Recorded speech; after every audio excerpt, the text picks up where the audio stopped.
Hello, this is another part of our interview process to commemorate the 50th anniversary of the end of World War II. This morning we will be interviewing Desmond Dutcher, the U.S. Navy. Desmond? Yeah. Hi. You want to know where was I born and where I went to school? Right here in Oswego. Went to school here. I was in high school. I left when the Naval Reserve was called on active duty back May 15th, 1941. I didn't finish high school until I got out of the service. By then, they gave me credit for having had been in the service, and that graduated me, so no problem. There wasn't any other scriber residence with me except, well, you know, when we first went in, I went out to the West Coast to go to school. The other guys went aboard the Norther, the Chemung, and that was on the East Coast. Okay. My position, my duties, well, I graduated from school. I was assigned to a utility squadron 2.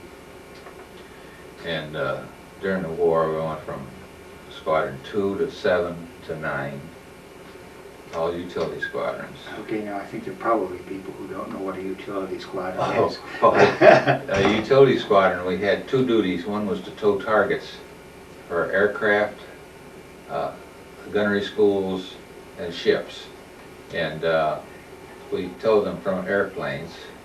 They'd fire guns at them, and well, they, you know, helped their training. The other job was to take pictures, photographs. So I wasn't in the photographic end of it. I was with the, you know, where we towed targets. I was an aviation ordnanceman, was dealt with guns, bombs, and that kind of thing. Being in the utility squadron, though, we didn't have too much to do with loading bombs, torpedoes, and the guns and all that other stuff because we're pretty much unarmed. Okay. Now, when did you actually enlist in the Naval Reserve? I enlisted January 20th, 1941. Okay. I was at the children's home there in Oswego. My guardian was a judge. He wouldn't sign the papers so I could join, so when I became 18, then I joined. Mm-hmm. So that's what happened. Okay. Okay. And how old were most of your fellow troops? That. Oh Lord. Well, in the reserve, heck, like they were pretty much in, I guess, their 30s and 40s. But I was 18 at the time. When I got to the squadron, same way there. You know, there's older persons in the squadron. My duties were all details there. Even though I graduated from school, heck, as a matter of fact, during the attack on Pearl Harbor, which I was at, I was mess cooking, serving food to the troops. Okay. So, you know, and I had bum duties. I also was helping to, later on, pack parachutes. We got a thing for school in the States. They asked me, you know, if I wanted to go there since I was actually doing it. I said, heck yes. So I went back to the States to go to parachute materiel school. And when I got back to the squadron, they asked me what I wanted to be, a parachute rigger or an ordnanceman. I told them an ordnanceman, so that's what they assigned me to do. And what does an ordnanceman do? Well, we towed targets, you know, from the airplanes. We'd take off, tie the targets onto the cable, let's stream it out, and then when it got done, either they shot it down or we cut it loose. We'd reel the wire back onto the tow reel and land. Okay. So that's what. And you shoot a couple of these use a couple of these targets each time? Oh yeah, we'd use quite a few targets, and of course we'd lose a lot of the wire, so they, you know, wouldn't always hit the target area. They'd hit the wire area, or maybe shrapnel would hit the wire, and we'd lose several feet of wire. And if it got a little too close to the plane, why we had to switch to another tow reel. If we didn't have it, we'd go back to the base there and Okay. and get another tow reel wire. Okay. Okay. That's the way it worked. Now, when you were in the Naval Reserve, did Yeah. you do your training over on Wright's Landing? No, we were at the Army outfit there on West First Street. Oh, the Armory. Yeah, see, it wasn't until after the war that they moved to what they call the Naval Militia, which is the old yacht club down there. Right, that's right. And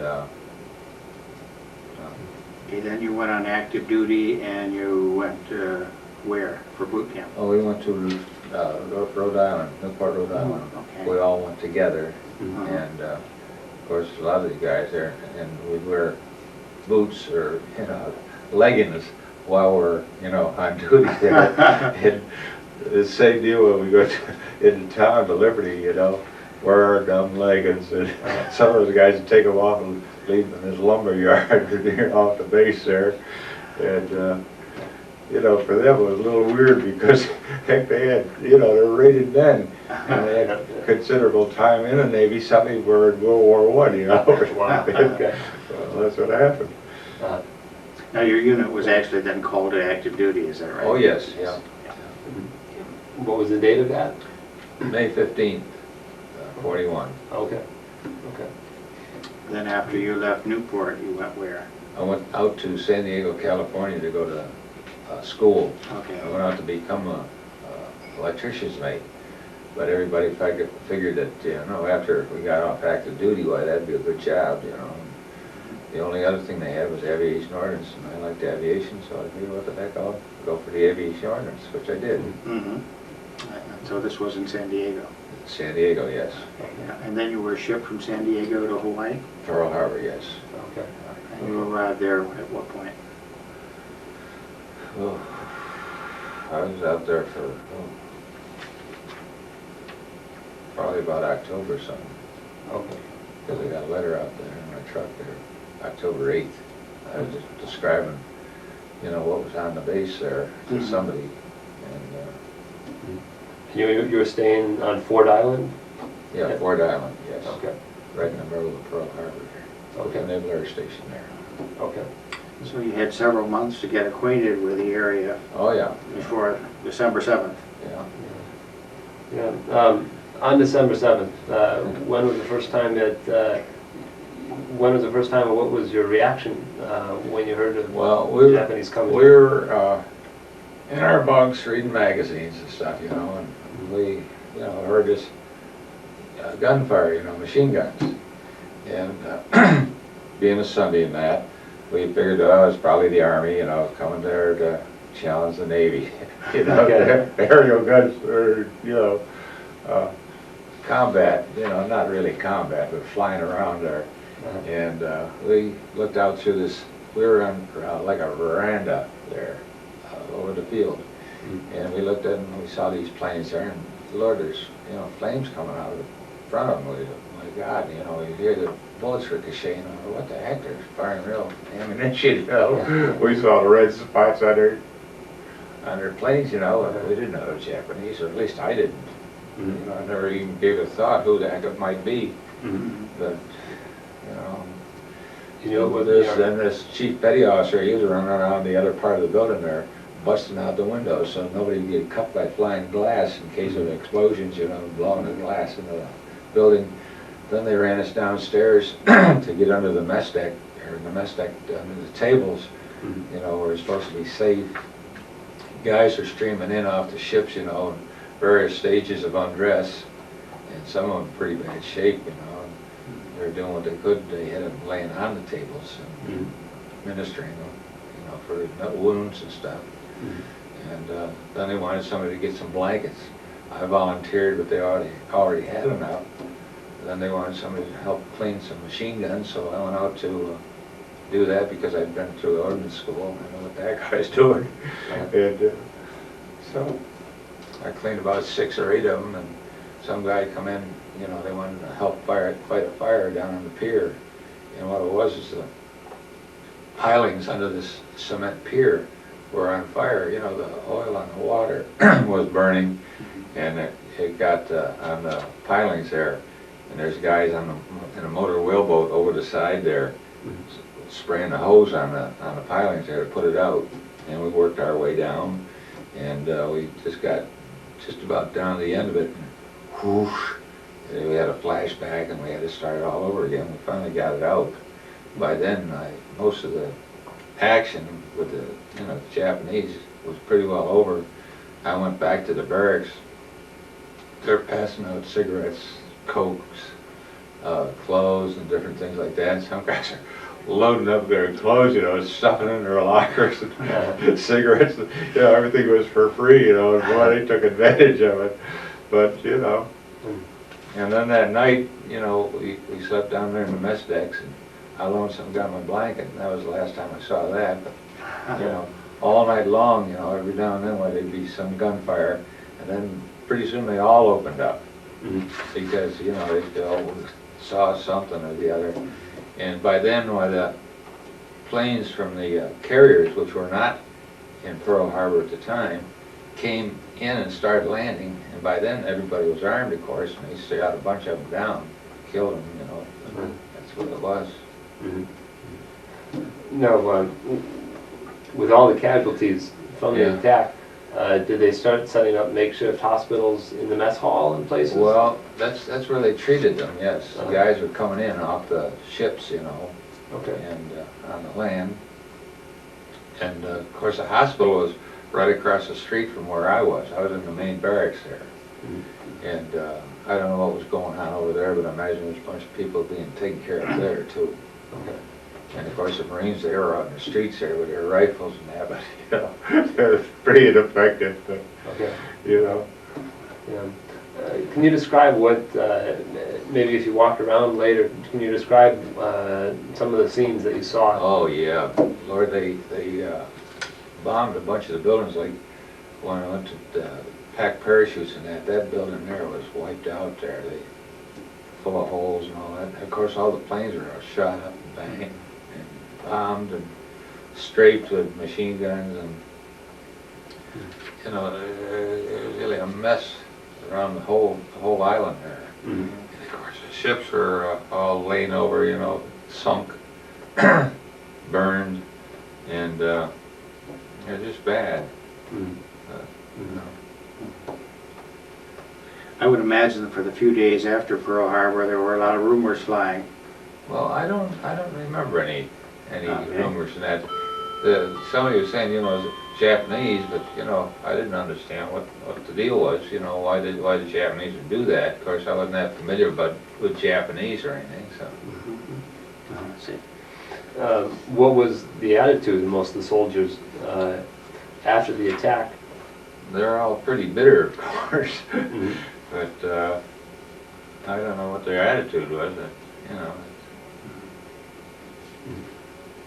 Now, you continued on in Hawaii for a number of months after Pearl Harbor? Yeah, well, like I say, I went to back to the States to go to Okay, yeah. parachute material school.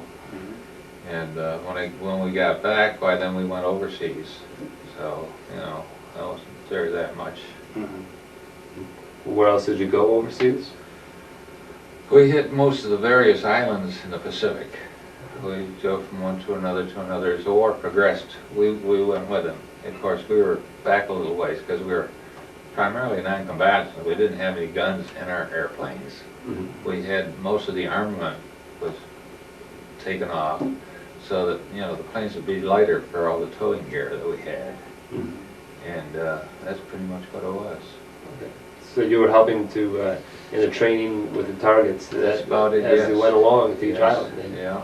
Okay. And of course, the photographic area, they took pictures around various things as the war progressed too, aerial photographs. We'd also fill in for squadrons that didn't have the aircraft or people available for patrols. We'd make patrols too. And I know on one case there, where the heck were we? New Hebrides, I guess, yeah, New Hebrides. We went on one patrol. I wasn't in the plane at the time, but we had some that had armament in them for that purpose. And they pursued a Japanese Bedia, which is a light bomber. And they shot the darn thing down. Well, when the pilot came back, he made his report. He got his ass chewed up because, you know, he jeopardized his plane and the men and all that. They're on it for patrol, not to win the war. Yeah, sure, sure. So you were in the New Hebrides area, Yeah. Solomon Islands, Oh, yeah. yeah. Australia, did you make? We made one trip down someplace in South America, or I'm sorry, Australia rather. They had some kind of a storm come in, and I was on an island down by there. I can't think of the name of the darn thing. And we went down there with the planes for just overnight, and then we came right back again. They didn't even leave the airfield. Mm-hmm. But that was the only time I was in Australia. No, New Guinea? New Guinea, yes, and It's just north of Australia. yeah. Okay, But that wasn't the island, though. I can't think of the name of it. okay, probably one of the smaller ones. No, it's pretty good size. Good size? Yeah. You must have been in the Philippines group.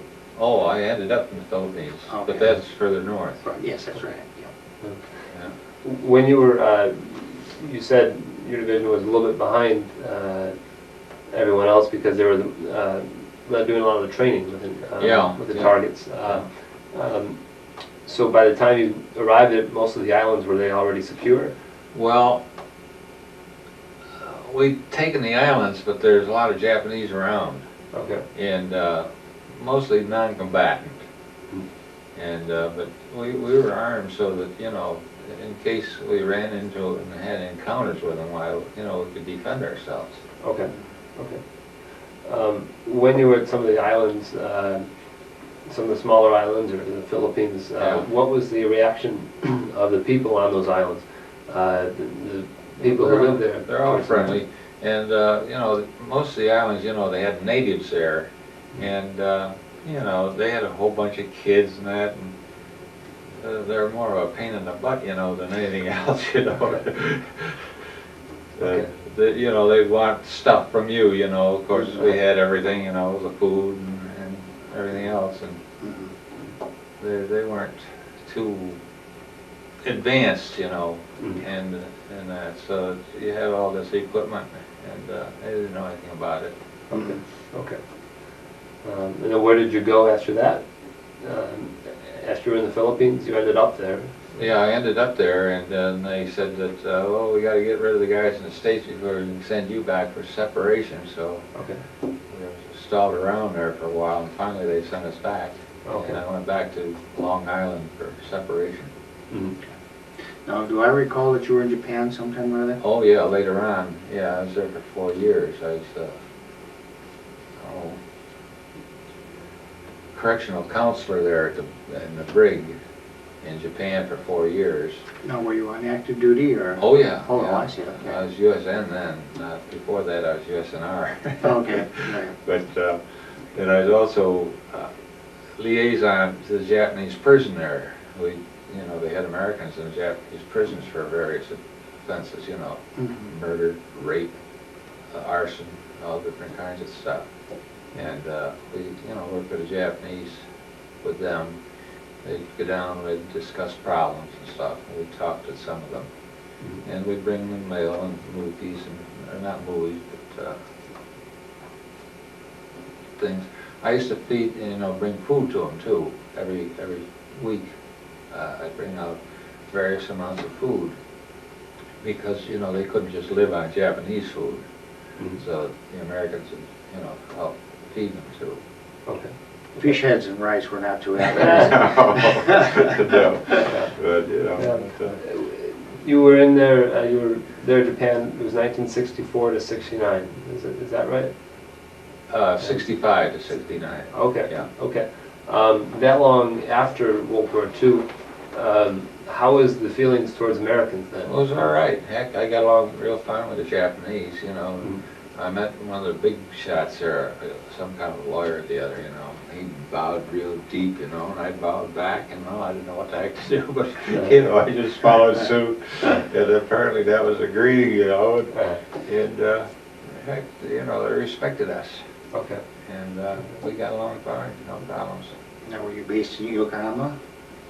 Yeah, I lived in Yokohama. Okay. I worked in Yokosuka. Okay. is where, you know, The the naval naval base base is there, yeah. Yep. Okay. Okay. What sorts of information during World War II did you hear about the war elsewhere? Well, I don't remember ever having a radio or anything, but I was aware of some of the stuff there. I don't know if it was in the movies or what, but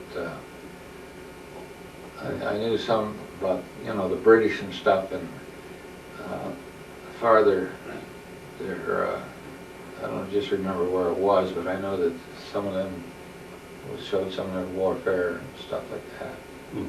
In those days, when you went to the movies, they had maybe 10 or 15 minutes of newsreels. Oh, yeah. Okay. So this was really a primary source of material. Yeah. Okay. Okay. I see. And, you know, I was really excited about Pearl Harbor because, heck, I'd seen in the movies, you know, all the bombing and stuff in England there. And oh boy, it's finally happening here, you know. It was really exciting, you know. I didn't worry about getting injured or anything, you know. Uh-huh. What the heck? Yeah, it would. What was one of the most memorable moments during the war for you? I don't know, I got a little lonely after a while, you know. Heck, on these islands there, and there's nothing, you know. They had movies and stuff, and you go around different areas, you know, that on one island there'd be, you know, Army, Air, and you know, they had their own Air Force, the Army did, and you'd go around to different bases to see different movies and different things going on, and it got a little boring after a while, you know, just being there by yourself. Okay. So during the times when there wasn't action, it was spending your time doing those things? Yeah, and every so often, like that, you know, planes that come over, bombers and stuff, you know, they drop a few bombs around by us and stuff like that. But, you know, they're too high up to even send a fighter up there, but, you know, it was at night. Okay. And, you know, it was a pain in the butt, but, you know. What were your duties when you were on the ground and not flying the missions with the targets? Well, upkeep of the equipment and stuff like that. Okay. Okay.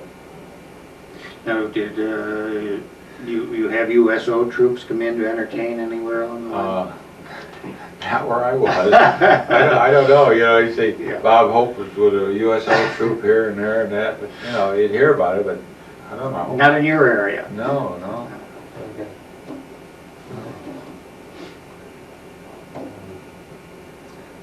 Is there anything else that you'd like to add about the war?